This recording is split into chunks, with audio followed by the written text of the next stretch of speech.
Hello there, and welcome to the Extreme Improv podcast skill show. My name is David Pustansky, and as always, this is a podcast where I will be discussing various skills and improv techniques. So for any of our listeners to get ideas that they may or may not find useful, or they might help you decide on other ideas that you will find useful in how to perform successful improv. Now, before we get any further, and this isn't a segue to do some plugging, which I normally do. I'll get to that though. I'm going to tell you a little story. So if you are literally listening to this like live as I'm recording it, or within the few minutes of when I'm recording it, you could probably go onto the podcast feed for this and see that there are two other episodes with the same podcast name. Because as I often do, I'm recording this podcast live, and I actually had two false starts.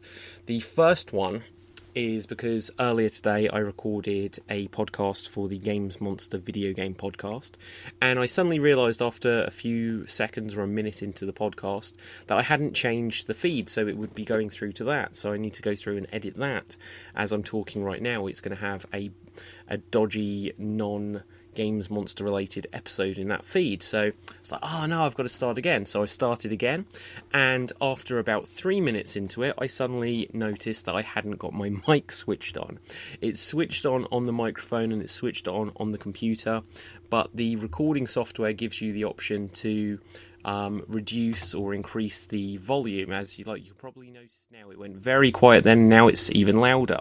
So I have it at this happy medium normally, and I hadn't switched it on. So gosh knows if I'd made that mistake earlier, perhaps I've been doing podcasts all day and no one's been hearing me.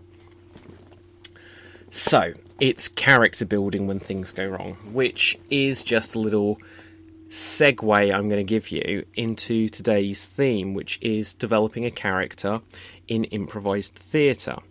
Now, developing a character in improvised theatre has lots in common if you're an actor with developing a character for a film or for a play or anything else you're doing, but it has to be done on the spot.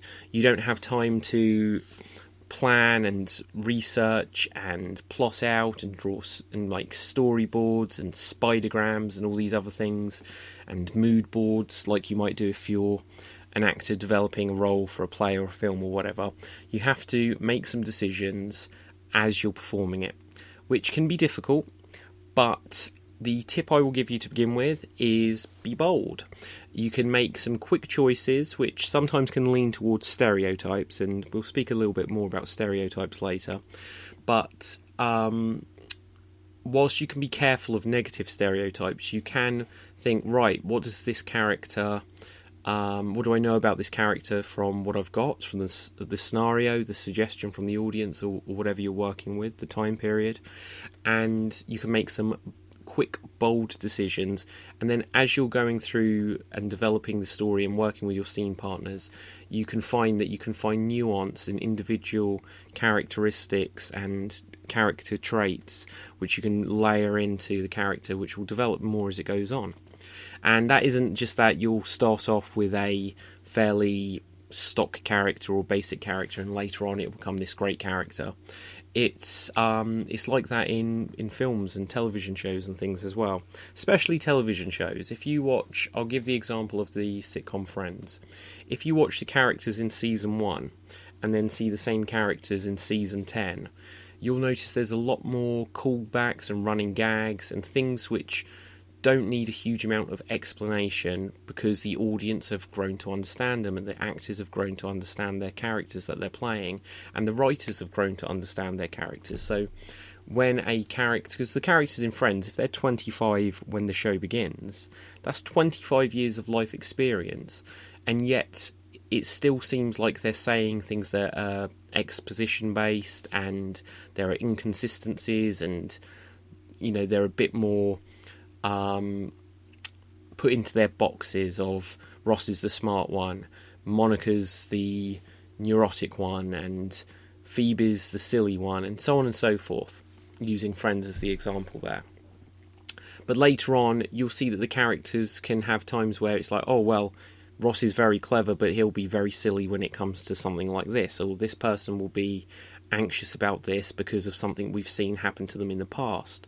Yet you can't put that into a sitcom or a running series like a soap from episode 1, because the audience won't understand the references. And a big part of what I'm going to be saying on the idea of developing a character is you're not just developing a character, thinking, right, this is how I'm going to play the character and this is the character's backstory. What you have to do, regardless of whether or not there's someone who's your coach or your director in improv, you kind of have to, and every player in the improvised piece has to take on a little bit of a role of director and wear the director's hat. Because even though that might make some people say, well, you're not quite in the moment if you've got your headspace into a director's role or a writer's role, what I would say you do need to do is have the thought process of, right, even if I'm going to be hinting and talking about things that's happened in my past here, if I don't say things with enough exposition or enough to clarify or qualify ideas and themes that I'm talking about, the audience won't be able to follow you. And you probably didn't follow me just then, so I'll give an example to demonstrate. Say there's a character and he was involved in a car crash. In the early goings of a story, you probably need to either strongly hint that something has happened so that the audience understand that there's something within the backstory, and then later on you reveal what this revelation is, that this thing that happened in the past and it was a car crash, or you're going to have to come straight out and acknowledge and reference about the time you were in a car crash. By the end of the show, you'll find that you'll just be able to give subtle references to, I could, put on your seatbelt, or I can still smell the burning rubber, or whatever. Like they might be good early hints actually, because they're quite directly related to vehicles and cars and things. But you may just be able to say things later on which don't explain, well, that reminds me of the time of the car crash. You might just be able to subtly hint at things that relate to the event that you've mentioned earlier. But when you first are performing, you have to have your writer's or director's hat on to understand your audience, to understand that your audience don't know what's in your head, don't know what's in your character's backstory, and if some other character says something which you feel, well, that triggered that memory of when this happened in the past, your scene partner doesn't know that, and your audience don't know that if it's just in your head. You have to have the direction point of view to know that in the early stages of the story, in the early stages of a scene, if there are things where it's like, oh, this will be brilliant if this is something relevant, you need to lay it out, and you don't have to be super expositional, if that's the correct word. You don't have to be super blatant and obvious, but you do need to put it out there so that the audience know what it is, you quickly establish it, and so that your scene partner will know what the idea, the thing that's happened in your past is. That's just on the idea of if you want to have some rich backstory. If we go with the idea that, say, your character is a doctor, and the audience have suggested that you're a doctor, or that it's, say, in a hospital, and you decide, right, well, that means I've decided I'm going to be the doctor. What are some quick and bold decisions you can make? You can decide for yourself that, okay, my character is a doctor. That probably means I went to medical school, and I probably took 4, 5, 6, 7 years to qualify. That probably cost a lot of money and was very long hours, and probably I needed to be very hard working to earn the status of a doctor. So they can tell you things about your character that perhaps they're dedicated, perhaps, or even if they're not dedicated now, at one stage they had to be dedicated enough to get through the training. It could perhaps tell you about their financial situation, that they had to have enough money to put themselves through medical school, or did they get financing for it? Are they now broke because of this? Are they wealthy in the first place, and that's how they were able to pursue this in the first instance? So these elements can tell you something about the character. You could think, okay, my character's profession is that I drive a lorry. So does that mean your character's well-travelled? Does that mean that your character is wary of people, that there's been some incident where someone had a car accident or someone tried to steal things out the lorry. There are things that it's like, right, if I'm a lorry driver, if I work in a supermarket, if I'm a member of the royal family, what are some easy things that I can latch onto to what that means? Now, all of them can be spun off in an infinite number of ways, and you can play the obvious. So I'm a doctor, that means I'm educated, great. Or you could play it so that it plays against type. But you could make that decision. And as I keep hammering home on these podcasts, is that I want to make it so that it isn't just luck. I want to make it so that you feel in control of what you're doing. And some people say, well, why should you have to feel in control of what you're doing? You don't. But people generally in life like to feel like they're in control of what they're doing. And in my experience, you'll have a more relaxed time. You'll be able to, if you feel in control of what you're doing, and I don't mean that you're manipulating everyone and every aspect of the story, but just so that you feel confident in what you're doing. That way you'll be able to relax and listen to your scene partner, and enrich the character and enrich the story more than if you're just in a blind panic because you don't have a sense of the character or the story that you're creating. So the status of your character, their job, their background, the time period. If this is something set in the 1950s and you're a man, it might be that you've gone through conscription and you've had to be part of the army. People correct me if I'm wrong. I think conscription just was for men. I know women could be part of the army and things, World War II and before and after and all this. But I think conscription was something that was just for a man. Likewise, if you're a female performer, what would have that time period meant for you in that era? And you can think, right, so if that's the case, is my character someone that goes to work if I'm female, and it's at a time when not all women would go to work? And what will that mean? Differences to my outlook on life, my aspirations on life, to my role within a family. Am I a mother? Am I someone that stays at home? Am I engaged? Am I married? Do I have a job? What do my family do? What do my parents do? And so on and so forth. There's lots of things which you can think, right, if this is the time period, this is how things might be affected. If it's something that's very modern, then the answers to these questions can be very, very different. Which country am I in? If you have... And actually, I'm going to tell you a little anecdote. So I recently was in Italy. And one of the things I noticed when I was in Italy was that there probably wasn't as big a film industry out there. Now, again, I'm very welcome to always be corrected or things pointed out to me, but it's just amusing I had.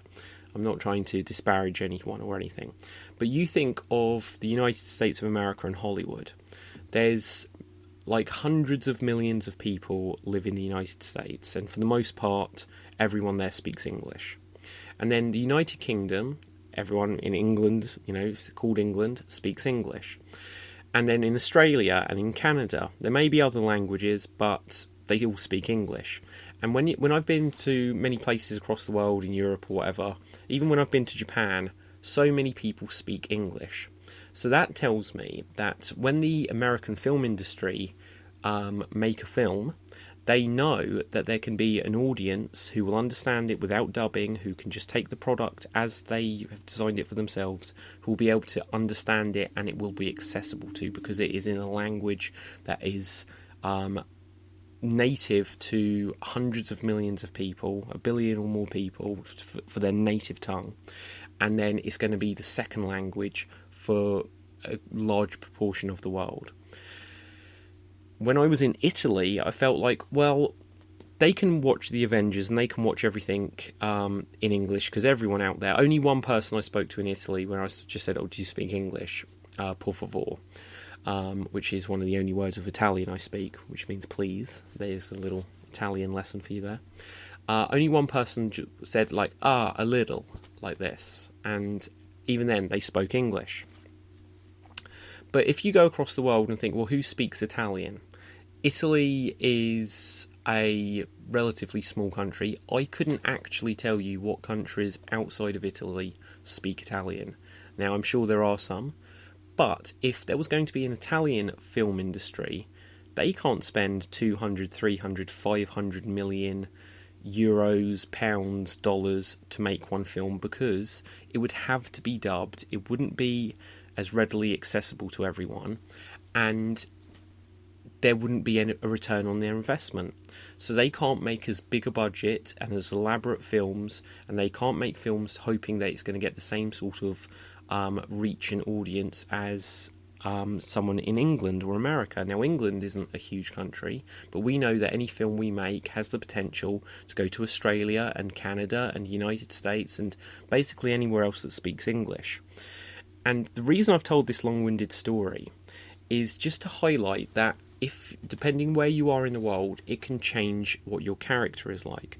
Because if you are an American filmmaker in Hollywood, then you're going to be thinking of the big bucks, and I'm going to make this film and it's going to win all these Oscars and everyone's going to see it. But if you're an Italian filmmaker as your character, and I know this is a very specific example, but if you're Italian, but both set in 2020, modern days, if you're set in modern days and you're an Italian filmmaker, are you going to be making a smaller film, an art house film, something quirky, something very European? Because it can't be thinking, well, this is going to be the Italian Avengers, because they probably can't make something that elaborate because there isn't that potential audience. And another difference I noticed out there is it was January when I was there, and it was a lot warmer than when I was in England. And I was like, well, it's a lot warmer here. That means they could probably be and I saw a lot of people watching football, and it's like, well, maybe they can go outside and enjoy the sports more than perhaps people would in England. People play football all year round in England, but you've got to love it to want to go out in February when it's snowing and it's bitter, compared to if you're in Italy and it was relatively pleasant weather. The flip side is you might get much hotter summers, and then people, as I know can be the case during the summer when people in England are going out playing football, they might just be thinking we're relaxing inside and we're going on holiday to somewhere cooler because it's too hot here. So my point of this, though, is depending where your character is from, depending what time period your character exists in, and what status, what job you've got, all of these things will affect who your character is. And you will want to develop your character based on what you know. And now, if you are given a completely blank slate, then you'll end up feeling your way through something, and again, you can make some bold decisions. But if you know that your scenario is that you work in a travel agent in Australia, say, then it might be that you've always longed to go travelling places. Even though you work in a travel agent, you've never left Australia. And if that was the scenario, you think, right, so that's what I've got to work with, and I need to now come up with reasons of why I haven't been somewhere. And these are things that might never be said out loud in the show. But if you know it, it might just inform your attitudes. You might have had a friend that died in a plane crash. You might have a sick relative at home and you always feel tied to them. You can make these decisions and then you can start to explain them all. However, this will bring me on to the next major thought. Once you've got the basics of what the audience has given you or what the scenario suggests, and you come up with something that you think would make sense or fit, or purposely perhaps not make sense or not fit, and you've got something which is going to seem like a square peg in a round hole, or whatever the expression is, it might be that you decide that, okay, I've got this character and I've started to develop it, and we're going to have, say you're doing long form, and most of what I've been saying has been with the thought of it being long form improvised theatre. Short form, you have to make, just to cover that quickly, you have to make decisions quicker because you don't have long to do things, and you have to kind of you have to play your hits very quickly, otherwise the scene will end and you'll just lost the opportunity. But say you've got more time to develop your character. Say this is with long form as the perspective.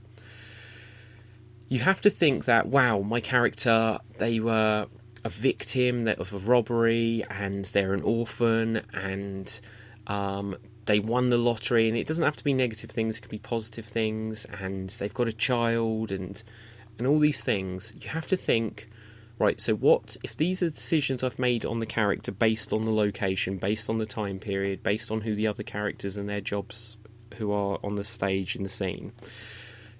What you have to think, and this is where you have to put your writers and directors hat back into gear, is that is this something that is just going to be, well, we'll accept that because it's improv and it's an improvised show and it's an improvised play or it's an improvised musical, and people will just accept that it was a bit weird and we had conversations that spoke about these little quirky things.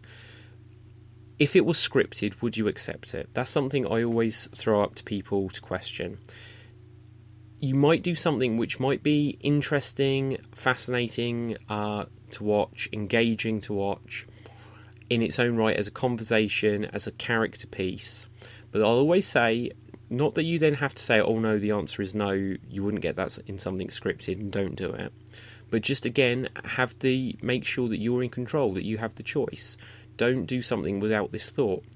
Is what you're doing, is what you're talking about, is the action that you're having happen in the scene, the goals that your character are trying to achieve, is this something that you would script into a show?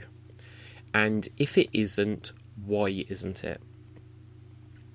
Because if you're going to do something in front of assume they're a paying audience, and you're going to give them a show that if it was scripted, you yourself wouldn't want to watch, I'll ask you, why do you think just because it's improv, you think other people would want to now watch it? Because you might come up with, it's very easy to go down a very quirky route with improv and to lean towards comedy. You can have dramatic improv, and we'll again speak about that more another day. But say you're doing a show and you're just talking about a ball of yarn because your grandmother had a ball of yarn, and it gives you all these bad memories.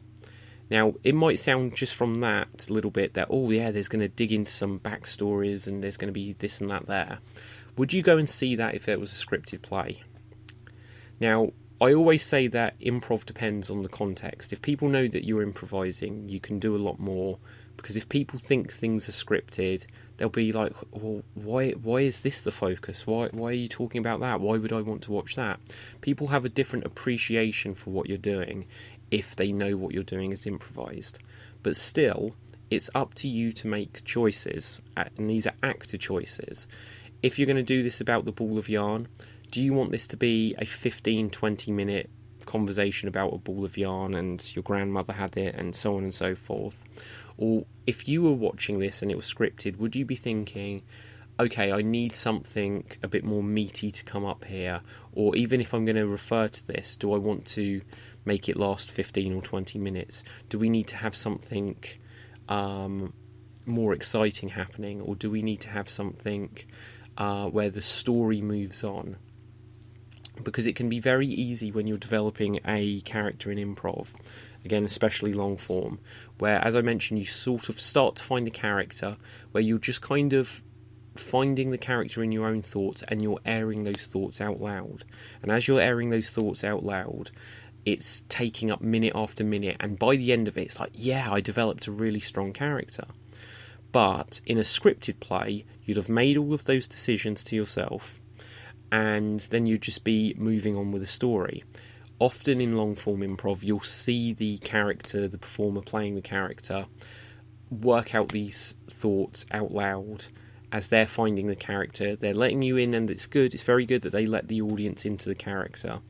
But you always have to think, and this is where you need to have your slight director's hat and your slight writer's hat on, of thinking, okay, I'm developing my character live on the spot, but what do we want to be happening in the story now? I often say to people when I'm teaching or directing, don't talk about something exciting, do something exciting. because you'll often find that people will say about, so there was this time when this guy, he killed his wife and he disposed of the body with acid, and then there were just bones, and he took the bones to the woods. And it's like, that sounds like a really exciting story. Why don't you act it out instead? Why don't you, rather than just say about the thing that happened, make that the plot that you're demonstrating? You know, rather than just come on stage and say, I want to confess to you about the time that I murdered my ex-wife and, you know, dissolved her body in acid. Why don't you go up to the character and ask them for help because you need to do this now, or you threaten them unless they help you. And I know people that might listen to the podcast think, well, David, you always make it sound like it's a horror movie or an action film. It's just because it's easy to go down this route to demonstrate these ideas, but you can have it with anything. You could have it so that you just want to give a bit of urgency to what's happening, so that, say grandma's ball of string was here, that you found it.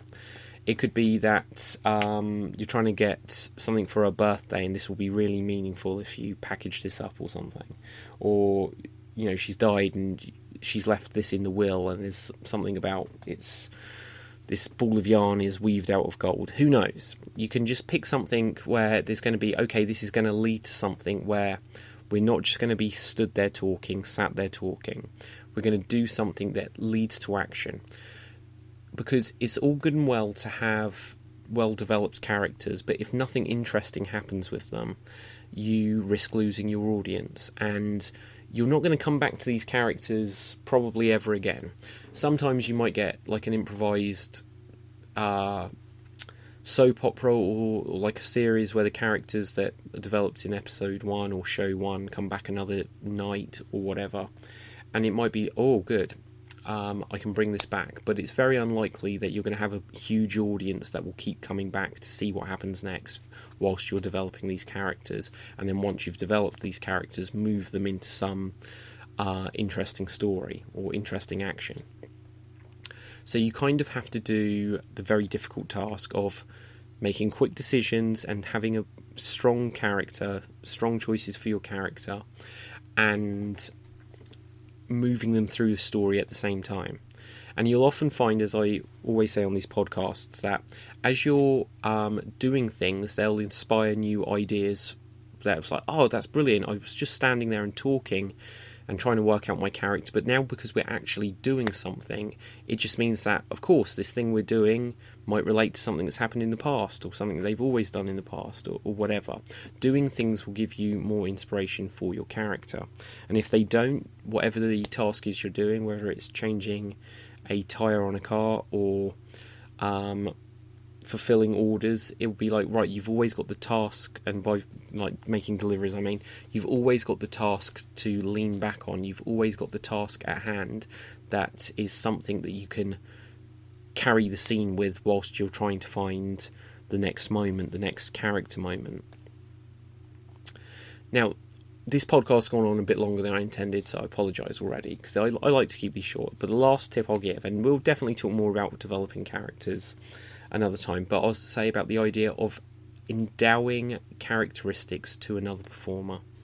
You both come on stage, you know your scene is set at a school, and you don't know when you've both come onto stage who of you is going to be a student, who of you is going to be a teacher, who of you is going to be the janitor, or what else.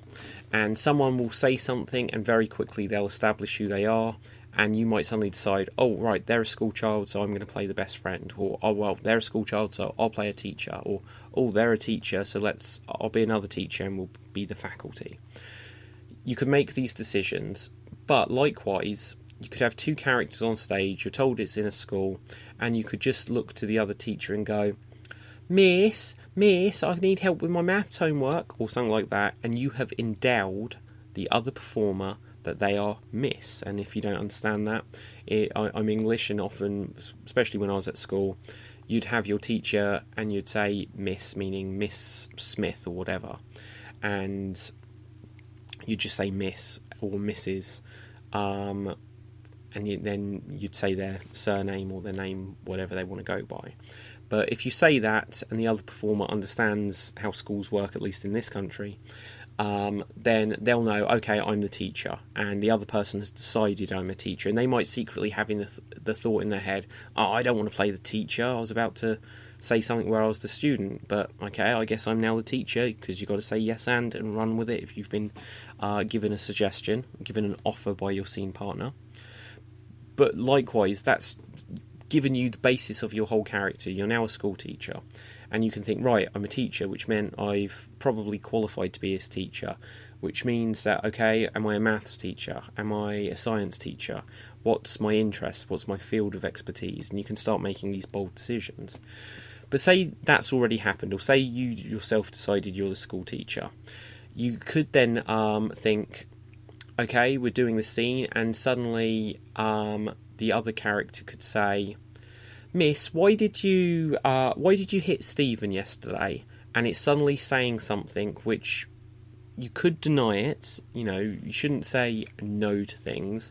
And I'll try to do an episode later on about why you can say no and when you can say no, and why probably you should say yes, but just learning how to say no, how to say no without blocking things, and when you should say no and if you should say no. But a character could say, when you hit Stephen yesterday, and your character, the story might become out of that, oh, I deny that, I wouldn't hit a child, and that might be the whole point, to get them to confess or to learn why they did it or whatever. Or let's say that you just accept, okay, so it's been said that I hit this student. The other character, the student character, has endowed you with this part of your backstory, and now you have to run with it. And so it doesn't necessarily have to be that they give you your profession or your character or your age. They can give you just something that happened. It could be, Miss, are you still allergic to coffee? Or it could be anything, absolutely anything. But you don't just have to say things that give yourself a characteristic. You can take characteristics that your scene partners give you. And often it's easier that way, believe it or not. And the reason it's easier, if you had to say out of the blue, well, I might have a cup of coffee. Oh, but I just remembered I'm allergic to coffee beans. Whoopsie. Then that will seem silly. It will seem very expositional. But if another character, if you go to drink something and suddenly a character says, oh no, wait, don't drink that, that's got coffee in, and you don't want to set off your allergies, then you'll be like, oh my goodness, I didn't realise, thank you for saving me. And between you, you've now established something about yourself. And what if you go into a room and you go, hello, my name is Jack, and the other person is Jill, and you're Jack and Jill and your brother and sister, and you go, hello, I'm Jack, and the other person goes, I know, I'm your sister Jill. It's like, why would you say that? Why would you say something with so much exposition to it? But if a character, you know that they're siblings because the audience has told you they're siblings, it wouldn't make sense to say, hello, my name is Jack, because it's like, well, why would you say, hello, my name is Jack? Because we know that they're siblings. The audience has suggested to us and told us that they are siblings. So you just have the character Jill go, hey, Jack, can you help me with this? And then Jack can be like, sure, Jill, what do you need doing? And that way, by giving each other the names, just by saying them out loud in conversation, you've been able to establish what the characters' names are. Whereas if you have to introduce yourself, there's the chance that you'll be introducing yourself to someone who should absolutely know your name. So anyway, I'm going to begin to wrap this one up here. This is such a vast topic. I've ended up speaking for 35 minutes. I only ever intend these episodes to be shorter. But I will come back to this another day on the theme of developing characters. So by all means, if you find Extreme Improv on Twitter, Facebook, YouTube, wherever you've found this, give us a tweet, give us a comment, let us know what you do to develop a character, let us know what you think are good tips for how you develop a character. Why is what I've said something that you wouldn't do or that doesn't work for you? just let's get the conversation going.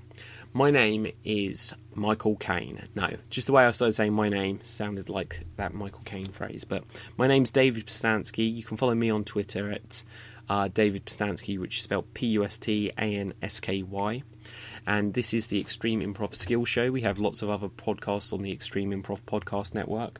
And they, of course, are the Extreme Improv Chat Show, which launches on a Thursday. The Extreme Improv Radio Rumble, which is our improvised comedy show in audio form, and that comes on a Monday. Then we have some slightly non-improv shows, all of which are improvised on the spot, including the Superkick Mania Pro Wrestling podcast, the Games Monster video game podcast, and of course the Mega Movie podcast.